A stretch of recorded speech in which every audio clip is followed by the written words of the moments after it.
অসংখ্য ধন্যবাদ। দেখেন, এই জাতীয় সংসদ নির্বাচন অনুষ্ঠানের জন্য আমরা ২০০৯ সন থেকেই বাংলাদেশ জাতীয়তাবাদী দল বিএনপি কাজ করে যাচ্ছি।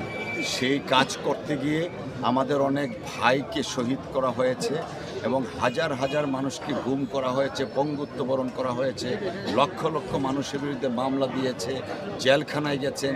এবং এই যে আমরা আজকে এখানে তিনজন দাঁড়িয়েছি, আমাদের নামে অসংখ্য মামলা আছে, জেলে যেতে হয়েছিল।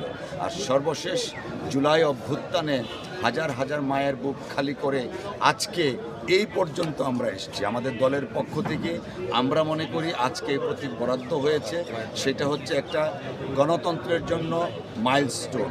আমরা আশা করছি ডেমোক্রেসি এক্সারসাইজের মাধ্যমে আমরা আগামী দিনে একটা সুন্দর বাংলাদেশ গড়ে তুলতে পারবো। যে বাংলাদেশকে নিয়ে জনাব তারেক রহমান সাহেব বলেছেন, প্রত্যেকটা মা যেন নিরাপদ বোধ করেন তার সন্তানকে বাইরে পাঠিয়ে, ঠিক তেমনিভাবে প্রত্যেকটা কৃষক যেন আশ্বস্ত হয় আমি আমার কৃষি পণ্য পাবো। প্রত্যেকটা ঘরের স্ত্রী অর্থাৎ আমার মা, আমার বোন, তিনি যেন আশ্বস্ত হয় আমি আমার ফ্যামিলি কার্ডটা পাবো। একজন ছাত্র সেও যেন আশ্বস্ত হয় আমি শিক্ষাক্ষেত্রে অগ্রগতিতে থাকবো। অর্থাৎ রাষ্ট্রীয়ভাবে আমাদের দল যদি বাংলাদেশের মানুষ ভোটের মাধ্যমে রাষ্ট্রীয় পরিচালনা তথা সেবা করার সুযোগ দেয়, তাহলে আমাদের দল থেকে ঘোষণা করা হয়েছে ইতিমধ্যে আমরা ফ্যামিলি কার্ড বিতরণ করব, কৃষি কার্ড বিতরণ করা হবে এবং শিক্ষাক্ষেত্রে নতুন দিগন্ত উন্মোচন করা হবে এবং 20,000 কিলোমিটার নতুন খাল খনন করা হবে।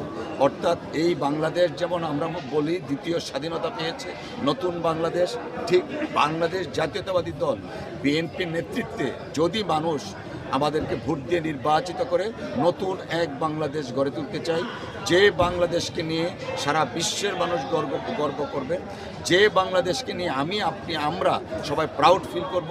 যে কারণে আমাদের চেয়ারম্যান জনাব তারেক রহমান সাহেব বলেছেন সবার আগে বাংলাদেশ। ধন্যবাদ।